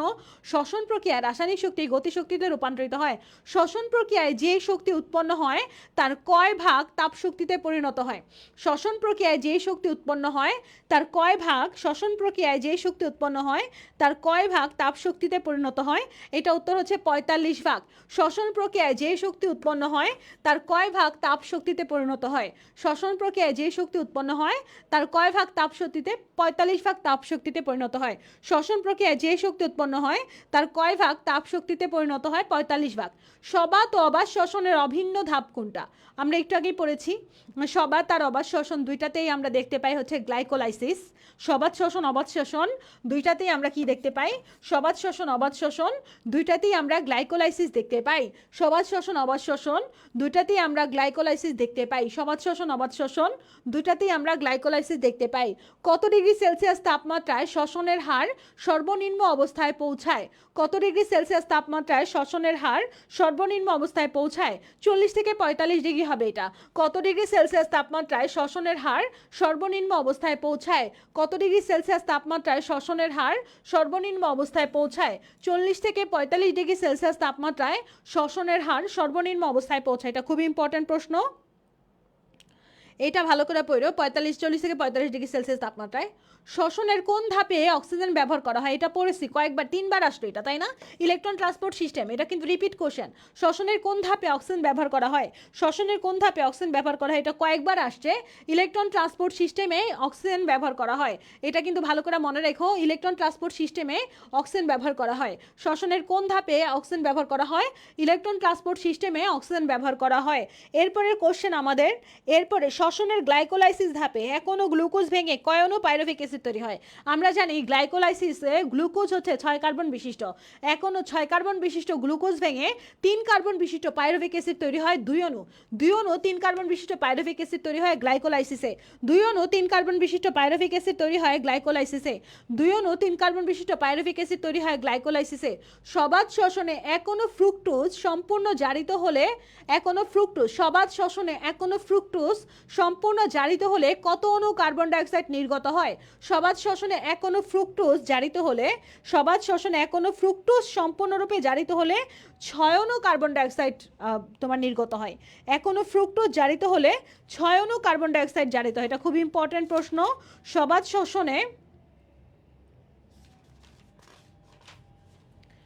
সবাত শ্বসনে এক অণু ফ্রুক্টোজ সম্পূর্ণরূপে জারিত হয়ে 6 অণু তোমার কার্বন ডাইঅক্সাইড নির্গত হয়। গ্লুকোজ বা ফ্রুক্টোজ যেটাই হোক, সবাত শ্বসনের ক্ষেত্রে আমরা দেখি যে শ্বসনে তোমার 6 অণু কার্বন ডাইঅক্সাইড, 6 অণু অক্সিজেন, 6 অণু পানির সাথে মিলে, মানে 6 অণু অক্সিজেন, 6 অণু পানির সাথে মিলে 6 অণু কার্বন ডাইঅক্সাইড, 12 অণু পানি এবং 38 অণু এটিপি তৈরি হয়। শ্বসনের যে রিয়েকশনটা আছে, রিয়েকশনটা তোমরা দেখো, সেই রিয়েকশনে 6 অণু কার্বন ডাইঅক্সাইড উৎপন্ন হয় আর 12 অণু পানি তৈরি হয়। 6 অণু কার্বন ডাইঅক্সাইড উৎপন্ন হয় আর 12 অণু পানি তৈরি হয়, সাথে 38 এটিপি, 38 অণু এটিপি তৈরি হয়। তাহলে সবাত শ্বসনে এক অণু ফ্রুক্টোজ সম্পূর্ণরূপে জারিত হলে কত অণু কার্বন ডাইঅক্সাইড নির্গত হয়? সবাত শ্বসনে এক অণু ফ্রুক্টোজ সম্পূর্ণরূপে জারিত হলে কত অণু কার্বন ডাইঅক্সাইড নির্গত হয়? 6 অণু কার্বন ডাইঅক্সাইড নির্গত হয়। গ্লাইকোলাইসিস প্রক্রিয়ায় বিক্রিয়া সংঘটিত হয়, কয়টি বিক্রিয়া সংঘটিত হয়? খুব ইম্পর্টেন্ট প্রশ্ন। গ্লাইকোলাইসিস প্রক্রিয়াতে আমরা দেখি 9টা বিক্রিয়া সংঘটিত হয়েছে। একদম গ্লাইকোলাইসিসের যে চক্রটা আছে না, সেই চক্রটার ছবিটা দেখো, সেখানে গ্লাইকোলাইসিস প্রক্রিয়াতে মূলত 9টা বিক্রিয়া সংঘটিত হয়েছে। গ্লাইকোলাইসিস প্রক্রিয়াতে কয়টা বিক্রিয়া সংঘটিত হয়? গ্লাইকোলাইসিস প্রক্রিয়াতে 9টা বিক্রিয়া সংঘটিত হয়। গ্লাইকোলাইসিস প্রক্রিয়াতে কয়টা বিক্রিয়া সংঘটিত হয়? গ্লাইকোলাইসিস প্রক্রিয়াতে 9টা বিক্রিয়া সংঘটিত হয়। গ্লাইকোলাইসিসে কত অণু এটিপি খরচ হয়? আমরা এর আগে পড়েছি গ্লাইকোলাইসিসে, এটা রিপিট কোশ্চেন। 2 অণু এটিপি খরচ হয়। গ্লাইকোলাইসিসে নিট কত অণু এটিপি তৈরি হয়? গ্লাইকোলাইসিসে 2 অণু এটিপি ক্ষরণ হয়। গ্লাইকোলাইসিসে নিট কত অণু এটিপি তৈরি হয়? অ্যান্সার হবে 6 অণু। 6 অণু এটিপি তৈরি হয়, সেখান থেকে 2 অণু খরচ হয়ে যায়, থাকে 4 অণু আর কি। গ্লাইকোলাইসিসে নিট কত অণু এটিপি তৈরি হয়? 6 অণু এটিপি তৈরি হয়। গ্লাইকোলাইসিসের অপর নাম কি? গ্লাইকোলাইসিসের অপর নাম ইএমপি। গ্লাইকোলাইসিসের অপর নাম কি যদি বলা হয়, তাহলে অ্যান্সার হবে গ্লাইকোলাইসিসের অপর নাম হচ্ছে ইএমপি। গ্লাইকোলাইসিসের অপর নাম কি বলো তো? গ্লাইকোলাইসিসের অপর নাম কমন পাথওয়ে বা ইএমপি। গ্লাইকোলাইসিসের অপর নাম হচ্ছে কমন পাথওয়ে বা ইএমপি।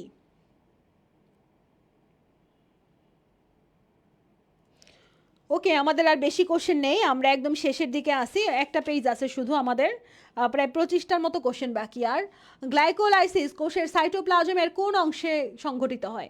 গ্লাইকোলাইসিস কোষের সাইটোপ্লাজমের সাইটোসোলে সংঘটিত হয়। গ্লাইকোলাইসিস কোষের সাইটোপ্লাজমের কোন অংশে সংঘটিত হয়? গ্লাইকোলাইসিস কোষের সাইটোপ্লাজমের সাইটোসোল অংশে সংঘটিত হয়। গ্লাইকোলাইসিস কোষের সাইটোপ্লাজমের কোন অংশে সংঘটিত হয়? গ্লাইকোলাইসিস কোষের সাইটোপ্লাজমের সাইটোসোল অংশে সংঘটিত হয়।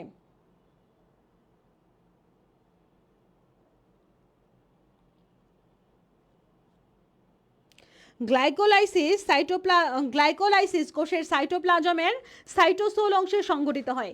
ইএমপি পাথওয়ে অর্থাৎ গ্লাইকোলাইসিস, টিসিএ ট্রাইকার্বক্সিলিক অ্যাসিড চক্র অর্থাৎ ক্রেভ চক্র, ক্রেভ চক্রের সংযোগকারী রাসায়নিক উপাদান কোনটা? অর্থাৎ গ্লাইকোলাইসিস আর ক্রেভ চক্রের মধ্যে সংযোগকারী রাসায়নিক উপাদানের নাম হচ্ছে অ্যাসিটাইল কোয়ে। খুবই ইম্পর্টেন্ট প্রশ্ন এটা। গ্লাইকোলাইসিস এবং ক্রেভ চক্রের মধ্যে সংযোগকারী পদার্থের নাম কি? গ্লাইকোলাইসিস এবং ক্রেভ চক্রের মধ্যে সংযোগকারী পদার্থের নাম হচ্ছে অ্যাসিটাইল কোয়ে। গ্লাইকোলাইসিস এবং ক্রেভ চক্রের মধ্যে সংযোগকারী রাসায়নিক পদার্থের নাম হচ্ছে অ্যাসিটাইল কোয়ে। খুবই ইম্পর্টেন্ট প্রশ্ন এটা। প্রতি 2 অণু 3 ফসফোগ্লিসারালডিহাইডের সাথে এক প্রতি 2 অণু 3 ফসফোগ্লিসারালডিহাইডের এক অণু প্রতি 2 অণু 3 ফসফোগ্লিসারালডিহাইডের এক অণু কোন এনজাইমের প্রভাবে ডিএইচএপিতে পরিণত হয়? আচ্ছা, এইটা প্রশ্নটা একটু ভালো করে পড়ো। প্রতি 2 অণু 3 ফসফোগ্লিসারালডিহাইডের এক অণু 2 অণুর সাথে, তাহলে এক অণু কোন এনজাইমের সাহায্যে ডিএইচ ডাইহাইড্রোক্সি অ্যাসিটোন ফসফেটে পরিণত হয় আর কি, বুঝছো? ডিএইচএপি মানে ডাইহাইড্রোক্সি অ্যাসিটোন ফসফেট। 3 ফসফোগ্লিসারালডিহাইডও 3 কার্বন বিশিষ্ট, ডাইহাইড্রোক্সি অ্যাসিটোন ফসফেটও 3 কার্বন বিশিষ্ট। তাহলে দুইটাই যদি 3 কার্বন বিশিষ্ট হয় তাহলে পরস্পরের আইসোমার না, পরস্পরের আইসোমার। যেহেতু পরস্পরের আইসোমার, তাহলে এখানে যে এনজাইমটা কাজে লাগবে তার নাম হচ্ছে আইসোমারেজ। যেহেতু এখানে পরস্পরের আইসোমার, তাই এখানে যে এনজাইমটা কাজে লাগবে তার নাম হচ্ছে আইসোমারেজ। যে এনজাইমটা কাজে লাগবে তার নাম কি বলো তো? তার নাম হচ্ছে আইসোমারেজ। সবাত শ্বসনের প্রাথমিক পর্যায়ে গ্লুকোজ ভেঙে কয় কার্বন বিশিষ্ট যৌগ উৎপন্ন হয়? গ্লুকোজ ভাঙছে। সবাত শ্বসনের প্রাথমিক পর্যায়ের নাম কি? সবাত শ্বসনের প্রাথমিক পর্যায়ের নাম হচ্ছে গ্লাইকোলাইসিস। গ্লাইকোলাইসিসে গ্লুকোজ ভাঙে। গ্লুকোজ হচ্ছে 6 কার্বন বিশিষ্ট। 6 কার্বন বিশিষ্ট গ্লুকোজ ভেঙে 3 কার্বন বিশিষ্ট 2 অণু পাইরুভিক অ্যাসিড তৈরি হয়। 3 কার্বন বিশিষ্ট 2 অণু পাইরুভিক অ্যাসিড তৈরি হয়। এক অণু 6 কার্বন বিশিষ্ট গ্লুকোজ ভেঙে 3 কার্বন বিশিষ্ট 2 অণু পাইরুভিক অ্যাসিড তৈরি হয়। অবাধ শ্বসনে কত অণু এটিপি তৈরি হয়? অবাধ শ্বসনে মাত্র 2 অণু এটিপি তৈরি হয়। সবাধ শ্বসনে আমরা দেখেছি 38 অণু এটিপি তৈরি হয়, কিন্তু অবাধ শ্বসনে মাত্র 2 অণু এটিপি তৈরি হয়। ওকে, সবাধ শ্বসন প্রক্রিয়ায় নিট কত অণু এটিপি তৈরি হয়? এখানে যেহেতু 38 দেয়নি, 36, তাহলে অ্যান্সার 36 হবে। তার মানে সবাধ শ্বসনে নিট 36 অণু এটিপি তৈরি হয়। কোনটির উপস্থিতিতে শ্বসন ক্রিয়ার হার নিয়ন্ত্রণ করে? অক্সিজেনের উপস্থিতি শ্বসন ক্রিয়ার হার নিয়ন্ত্রণ করে। কোনটার উপস্থিতি শ্বসন ক্রিয়ার হার নিয়ন্ত্রণ করে? অক্সিজেনের উপস্থিতি শ্বসন ক্রিয়ার হার নিয়ন্ত্রণ করে। C3 উদ্ভিদের কার্বন বিজারণ প্রক্রিয়ায় প্রথম স্থায়ী পদার্থ কোনটা? এটা একবারও পড়ছি আমরা এর আগে। আর 4টা দেখছো, বলছিলাম 4 বইতে এই প্রশ্নটা আসবে। C3 উদ্ভিদের প্রথম স্থায়ী পদার্থ হচ্ছে 3 ফসফোগ্লিসারিক অ্যাসিড। C3 উদ্ভিদের প্রথম স্থায়ী পদার্থ হচ্ছে 3 ফসফোগ্লিসারিক অ্যাসিড। খুব ইম্পর্টেন্ট এটা। C3 উদ্ভিদের প্রথম স্থায়ী পদার্থ হচ্ছে 3 ফসফোগ্লিসারিক অ্যাসিড। C3 উদ্ভিদের প্রথম স্থায়ী পদার্থ হচ্ছে 3 ফসফোগ্লিসারিক অ্যাসিড। ওকে, C3 উদ্ভিদের প্রথম স্থায়ী পদার্থ হচ্ছে 3 ফসফোগ্লিসারিক অ্যাসিড। C4 উদ্ভিদের ক্ষেত্রে নিচের কোনটি কার্বন ডাইঅক্সাইডের উৎস? Malic acid. C4 উদ্ভিদের ক্ষেত্রে ম্যালিক অ্যাসিড হচ্ছে কার্বন ডাইঅক্সাইডের উৎস। মুখস্থ করে ফেলা একদম। C4 উদ্ভিদের ক্ষেত্রে ম্যালিক অ্যাসিড হচ্ছে কার্বন ডাইঅক্সাইডের উৎস। C4 উদ্ভিদের ক্ষেত্রে ম্যালিক অ্যাসিড হচ্ছে কার্বন ডাইঅক্সাইডের উৎস। পরীক্ষায় যদি আসে C4 উদ্ভিদের ক্ষেত্রে কার্বন ডাইঅক্সাইডের উৎস কোনটা? C4 উদ্ভিদের ক্ষেত্রে কার্বন ডাইঅক্সাইডের উৎস কোনটা? C4 উদ্ভিদের ক্ষেত্রে কার্বন ডাইঅক্সাইডের উৎস হচ্ছে ম্যালিক অ্যাসিড।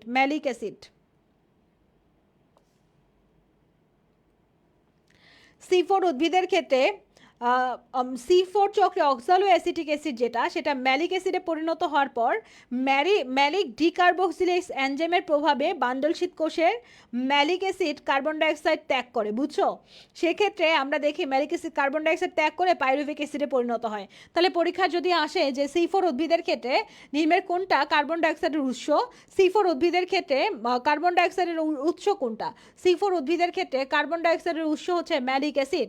C4 উদ্ভিদের ক্ষেত্রে কার্বন ডাইঅক্সাইডের উৎস হচ্ছে ম্যালিক অ্যাসিড। C4 উদ্ভিদ কোনটা? এখানে C4 উদ্ভিদ, এই প্রশ্নটা আমরা আগেও দেখছি, এখনো দেখলাম একই সেম প্রশ্ন। স্যাকারাম অফিসিনারাম পড়েছে আমরা। ইক্ষু হচ্ছে C4 উদ্ভিদ। এরপরে ক্যালভিন চক্রে উৎপন্ন প্রথম যৌগটি কত কার্বন বিশিষ্ট? ক্যালভিন চক্রে আমরা জানি ক্যালভিন চক্রের আরেক নাম C3 চক্র। C3 চক্র এর জন্য 3 ফসফোগ্লিসারিক অ্যাসিড উৎপন্ন হয়। সেই 3 ফসফোগ্লিসারিক অ্যাসিড 3 কার্বন বিশিষ্ট। 3 ফসফোগ্লিসারিক অ্যাসিড কত কার্বন বিশিষ্ট? 3 ফসফোগ্লিসারিক অ্যাসিড 3 কার্বন বিশিষ্ট। বিশিষ্ট। 3 ফসফোগ্লিসারিক অ্যাসিড 3 কার্বন বিশিষ্ট। 3 ফসফোগ্লিসারিক অ্যাসিড কত কার্বন বিশিষ্ট? 3 ফসফোগ্লিসারিক অ্যাসিড 3 কার্বন বিশিষ্ট। কত আলোক তরঙ্গ দৈর্ঘ্য সালু সংশ্লেষণ সর্বাধিক হয়? কত আলোর তরঙ্গ দৈর্ঘ্যে সালু সংশ্লেষণ সর্বাধিক হয় বলো তো? 610 থেকে 700 ন্যানোমিটারে সালু সংশ্লেষণ সর্বাধিক হয়। কত আলোর তরঙ্গ দৈর্ঘ্যে সালু সংশ্লেষণ সর্বাধিক হয়? 610 থেকে 700 ন্যানোমিটারে সালু সংশ্লেষণ সর্বাধিক হয়। 610 থেকে 700 ন্যানোমিটারে সালু সংশ্লেষণ সর্বাধিক হয়। দৌড়বিদদের মাংসপেশিতে কোন অ্যাসিড প্রস্তুত হয়? দৌড়বিদদের মাংসপেশিতে কোন অ্যাসিড প্রস্তুত হয়? ল্যাকটিক অ্যাসিড প্রস্তুত হয়। দৌড়বিদদের মাংসপেশিতে ল্যাকটিক অ্যাসিড প্রস্তুত হয়। দৌড়বিদদের মাংসপেশিতে কোন অ্যাসিড প্রস্তুত হয়? খুবই ইম্পর্টেন্ট প্রশ্ন। দৌড়বিদদের মাংসপেশিতে কোন অ্যাসিড প্রস্তুত হয়? ল্যাকটিক অ্যাসিড প্রস্তুত হয়। ডাইহাইড্রোক্সি অ্যাসিটোন ফসফেট কত কার্বন বিশিষ্ট? ডাইহাইড্রোক্সি অ্যাসিটোন ফসফেট 3 কার্বন বিশিষ্ট। ডাইহাইড্রোক্সি অ্যাসিটোন ফসফেট কত কার্বন বিশিষ্ট? ডাইহাইড্রোক্সি অ্যাসিটোন ফসফেট 3 কার্বন বিশিষ্ট। ডাইহাইড্রোক্সি অ্যাসিটোন ফসফেট 3 কার্বন বিশিষ্ট। ক্রেবস চক্রের বিক্রিয়া শেষে প্রতি অণু অ্যাসিটাইল কোয়ে হতে কত অণু কার্বন ডাইঅক্সাইড উৎপন্ন হয়? ক্রেবস চক্রের বিক্রিয়া শেষে প্রতি অণু অ্যাসিটাইল কোয়ে হতে কত অণু কার্বন ডাইঅক্সাইড উৎপন্ন হয়? 2 অণু কার্বন ডাইঅক্সাইড উৎপন্ন হয়। ক্রেবস চক্রের বিক্রিয়া শেষে প্রতি অণু অ্যাসিটাইল কোয়ে হতে কত অণু কার্বন ডাইঅক্সাইড উৎপন্ন হয়? 2 অণু কার্বন ডাইঅক্সাইড উৎপন্ন হয়। ক্রেবস চক্রে এক অণু অ্যাসিটাইল কোয়ে থেকে কত অণু FADH2 উৎপন্ন হয়? ফ্যালভিন অ্যাডেনিন ডাইনিউক্লিওটাইড ফসফেট। আচ্ছা, FADH2 এটা হচ্ছে রিডিউস ফ্যালভিন অ্যাডেনিন ডাইনিউক্লিওটাইড। ওকে, এটা হচ্ছে আমাদের এটাতে প্রশ্ন উত্তর কোনটা হবে? ক্রেবস চক্রে এক অণু অ্যাসিটাইল কোয়ে হতে কত অণু FADH2 উৎপন্ন হয়? এটা এক অণু FADH2 উৎপন্ন হয়। ক্রেবস চক্রে কত অণু FADH2 উৎপন্ন হয়? এটা এক অণু FADH2 উৎপন্ন হবে, বুঝছো? তো এই প্রশ্নটা আমাদের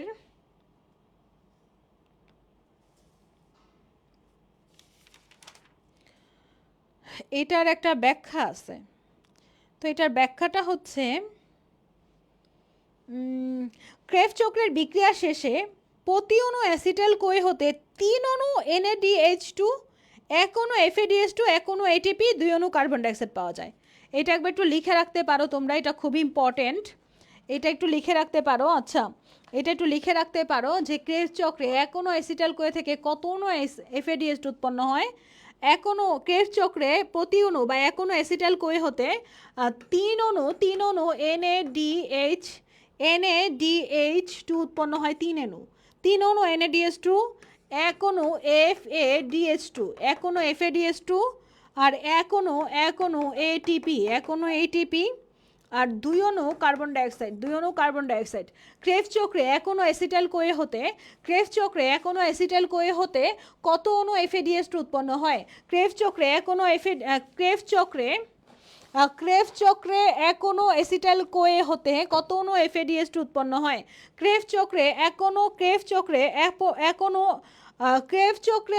অ্যাসিটাইল কোয়ে হতে কত অণু FADH2 উৎপন্ন হয়? ক্রেবস চক্রে এক অণু অ্যাসিটাইল কোয়ে হতে 3 অণু NADH2, এক অণু FADH2, এক অণু ATP, 2 অণু কার্বন ডাইঅক্সাইড উৎপন্ন হয়। তাহলে এখানে আমাদের অ্যান্সারটা হবে এক হবে। নিচের কোনটা বিজারিত? যেটাতে হাইড্রোজেন যুক্ত থাকে সেটাই বিজারিত। নিচের কোনটা বিজারিত? যেটাতে হাইড্রোজেন যুক্ত থাকে সেটাই বিজারিত। নিচের কোনটা বিজারিত? যেটাতে হাইড্রোজেন যুক্ত থাকে সেটাই বিজারিত। পরের কোশ্চেন, ক্রেবস চক্রে সাইট্রিক অ্যাসিড হতে আইসোসাইট্রিক অ্যাসিড তৈরির সময় কোন এনজাইম ব্যবহার করা হয়? ক্রেবস চক্রে সাইট্রিক অ্যাসিড হতে আইসোসাইট্রিক অ্যাসিড উৎপন্নের সময় অ্যাকোনিটেজ এনজাইম ব্যবহার করা হয়। অ্যাকোনিটেজ এনজাইম ক্রেবস চক্রে সাইট্রিক অ্যাসিড থেকে আইসোসাইট্রিক অ্যাসিড তৈরির সময় কোন এনজাইম ব্যবহার করা হয়? অ্যাকোনিটেজ এনজাইম ব্যবহার করা হয়। ক্রেবস চক্রে সাইট্রিক অ্যাসিড থেকে আইসোসাইট্রিক অ্যাসিড তৈরির সময় কোন এনজাইম ব্যবহৃত হয়? অ্যাকোনিটেজ এনজাইম ব্যবহার করা হয়। তারপরে সাইটোক্রোম A3 থেকে অক্সিজেনের জারণের সময় অনুঘটক হিসেবে কাজ করে কোনটা? এখানে 43-এর অ্যান্সার কি হবে বলো তো? অনুঘটক হিসেবে কাজ করে কোনটা? অনুঘটক হিসেবে কোনটা কাজ করে? সাইটোক্রোম অক্সিডেজ অনুঘটক হিসেবে কাজ করে। সাইটোক্রোম অক্সিডেজ এখানে অনুঘটক হিসেবে কাজ করে। অক্সিজেন আছে সেখান থেকে অক্সিডেজ মনে রাখো। সাইটোক্রোম অক্সিডেজ অনুঘটক হিসেবে কাজ করে। সাইটোক্রোম A3-তে অক্সিজেন জারণের সময় কোনটা কাজ করে? সাইটোক্রোম A3, তাহলে সাইটোক্রোম থেকে সাইটোক্রোম নামটা মনে রাখবা। অক্সিজেন আছে তাই অক্সিডেজ মনে রাখবা। সিস অ্যাকোনিটিক অ্যাসিড এখনো পানি যুক্ত হয়ে নিচের সিস অ্যাকোনিটিক অ্যাসিড এখনো পানি যুক্ত হয়ে নিচের কোনটিতে পরিণত হয়?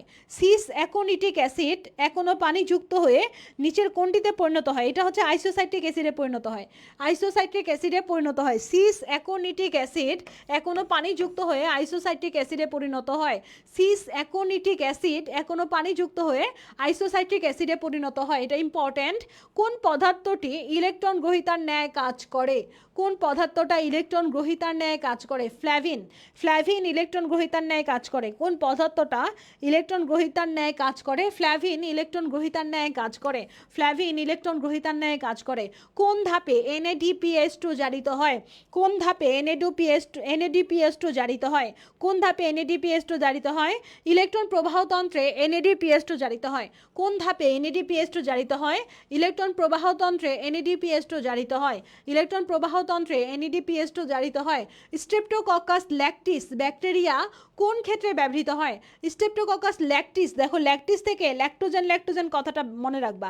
ল্যাকটিস থেকে ল্যাক্টোজেন একটা কথা আছে। ল্যাক্টোজেন মানে দুগ্ধ শিল্প, তার মানে স্ট্রেপ্টোককাস ল্যাকটিস ব্যাকটেরিয়া দুগ্ধ শিল্পে ব্যবহৃত হয়। স্ট্রেপ্টোককাস ল্যাকটিস ব্যাকটেরিয়া দুগ্ধ শিল্পে ব্যবহৃত হয়। এরপরে হচ্ছে কোনটির সুগন্ধ সৃষ্টিতে অণুজীবের গাজন বৈশিষ্ট্য কাজে লাগানো হলো? কোনটির সুগন্ধ বৈশিষ্ট্যের জন্য অণুজীবের গাজন বৈশিষ্ট্য কাজে লাগানো হয়? কফির সুগন্ধ সৃষ্টির জন্য অণুজীবের গাজন বৈশিষ্ট্য কাজে লাগানো হয়। কফির যে একটা সুন্দর গ্রান, এটা তৈরি করার জন্য অণুজীবের গাজন বৈশিষ্ট্য কাজে লাগানো হয়। ম্যালিক অ্যাসিডের শ্বসনিক হার কত? খুবই ইম্পর্টেন্ট প্রশ্ন। ম্যালিক অ্যাসিডের শ্বসনিক হার কত? গ্লুকোজের শ্বসনিক হার আমরা জানি হচ্ছে, গ্লুকোজের শ্বসনিক হার কত? গ্লুকোজের শ্বসনিক হার হচ্ছে 1। গ্লুকোজের শ্বসনিক হার 1। ম্যালিক অ্যাসিডের 1.33। এটা হচ্ছে ম্যালিক অ্যাসিডের 1.33। আর এখানে আমরা জানি ওলিক অ্যাসিডের হচ্ছে 0.71। ওলিক অ্যাসিডের 0.71 আর প্রোটিনের একের কম। ওলিক অ্যাসিডের 0.71, এই যে দেখো ওলিক অ্যাসিডের হচ্ছে 0.71 আর হচ্ছে প্রোটিনের একের চাইতে কম। ওকে, পাইরুভিক অ্যাসিডের অসম্পূর্ণ জারণের ফলে কি উৎপন্ন হয়? আমরা জানি যে পাইরুভিক অ্যাসিডের অসম্পূর্ণ জারণের ফলে ল্যাকটিক অ্যাসিড উৎপন্ন হয়। পাইরুভিক অ্যাসিডের অসম্পূর্ণ জারণের ফলে কি উৎপন্ন হয়? পাইরুভিক অ্যাসিডের অসম্পূর্ণ জারণের ফলে ল্যাকটিক অ্যাসিড উৎপন্ন হয়। পাইরুভিক অ্যাসিডের অসম্পূর্ণ জারণের ফলে কি উৎপন্ন হয়? পাইরুভিক অ্যাসিডের অসম্পূর্ণ জারণের ফলে ল্যাকটিক অ্যাসিড উৎপন্ন হয়। পাইরুভিক অ্যাসিডের অসম্পূর্ণ জারণের ফলে কি উৎপন্ন হয়? পাইরুভিক অ্যাসিডের অসম্পূর্ণ জারণের ফলে ল্যাকটিক অ্যাসিড উৎপন্ন হয়। পাইরুভিক অ্যাসিডের অসম্পূর্ণ জারণের ফলে ল্যাকটিক অ্যাসিড উৎপন্ন হয়। বায়ুমণ্ডলে অক্সিজেনের ঘনত্ব কত ভাগের নিচে নামলে শ্বসন হার কমতে থাকে? বায়ুমণ্ডলে অক্সিজেনের ঘনত্ব কত ভাগের নিচে নামলে শ্বসন হার কমতে থাকে? 3%-এর নিচে নামলে শ্বসন হার কমতে থাকে। বায়ুমণ্ডলে অক্সিজেনের ঘনত্ব 3%-এর নিচে হইলে শ্বসন হার কমতে থাকে। বায়ুমণ্ডলে অক্সিজেনের ঘনত্ব 3%-এর নিচে হইলে শ্বসন হার কমতে থাকে। উদ্ভিদের শ্বসনের হার বৃদ্ধিতে সহায়তা করে কোনটি? উদ্ভিদের শ্বসনের হার বৃদ্ধিতে সহায়তা করে কোনটি? উদ্ভিদের শ্বসনের হার বৃদ্ধিতে সহায়তা করে অ্যামোনিয়াম নাইট্রেট। উদ্ভিদের শ্বসনের হার বৃদ্ধিতে সহায়তা করে অ্যামোনিয়াম নাইট্রেট। উদ্ভিদের শ্বসনের হার বৃদ্ধিতে সহায়তা করে অ্যামোনিয়াম নাইট্রেট। উদ্ভিদের শ্বসনের হার বৃদ্ধিতে সহায়তা করে অ্যামোনিয়াম নাইট্রেট। আজকে আমরা শ্বসনের চ্যাপ্টারটা একটা চ্যাপ্টারই পড়বো। 1 ঘন্টা ক্লাস হয়েছে আমাদের আজকে। আমরা এই চ্যাপ্টারটাই পড়বো আজকে, একটা চ্যাপ্টারই পড়বো। আগামীকালকে বাকি ছোট ছোট 3টা চ্যাপ্টার পড়াই দিব। আগামীকালকে আমরা ছোট ছোট 3টা চ্যাপ্টার পড়বো। আজকে আমরা একটা চ্যাপ্টারই শেষ করলাম। তোমরা ভালো করে, টোটাল 9টা চ্যাপ্টার শেষ হলো না? 9টা চ্যাপ্টারই আমার সাথে সাথে কার কার শেষ হয়েছে একটু আমাকে জানাও তো। 9টা চ্যাপ্টারই আমার সাথে সাথে কার কার শেষ হয়েছে একটু আমাকে জানাও। 9টা চ্যাপ্টারই ফুল কমপ্লিট হয়েছে কার কার একটু জানাও আমাকে। ওকে, তাহলে আজকে আমরা এই পর্যন্তই। আগামীকালকে আমরা 3টা চ্যাপ্টার পড়বো। আগামীকালকের জন্য সবাই একদম রেডি হয়ে আসবা। আগামীকালকে 3টা অধ্যায় শেষ হবে। আগামীকালকে খুবই গুরুত্বপূর্ণ ক্লাস, আজকেরটাও গুরুত্বপূর্ণ ছিল। আজকের ক্লাস আমরা এখানে শেষ করে দিচ্ছি। আজকের ক্লাসের পরে আমরা নেক্সট দিন হচ্ছে আগামীকালকে আমরা কিন্তু 3টা অধ্যায় শেষ করব। আচ্ছা, উদ্ভিদের শ্বসনের হার বৃদ্ধিতে সহায়তা করে কোনটা? আমরা জানি যে বিভিন্ন ধরনের খনিজ লবণের ঘনত্বের সাথে সাথে শ্বসন হার বাড়ে। Sodium chloride, magnesium chloride, ammonium nitrate, এরা হচ্ছে শ্বসন হার বৃদ্ধিতে সাহায্য করে। Sodium chloride, magnesium chloride, ammonium nitrate. Sodium chloride, magnesium chloride আর হচ্ছে অ্যামোনিয়াম নাইট্রেট। অ্যামোনিয়াম নাইট্রেটটা শ্বসন হার বৃদ্ধিতে সহায়তা করে। ওকে, তাহলে আজকে এই পর্যন্তই থাকবে। সবাই ভালো থাকো, সুস্থ থাকো। আল্লাহ হাফিজ। ওকে,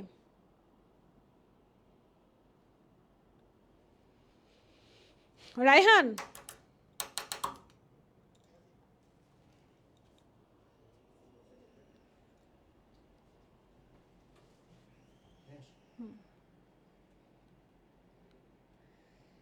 শেষ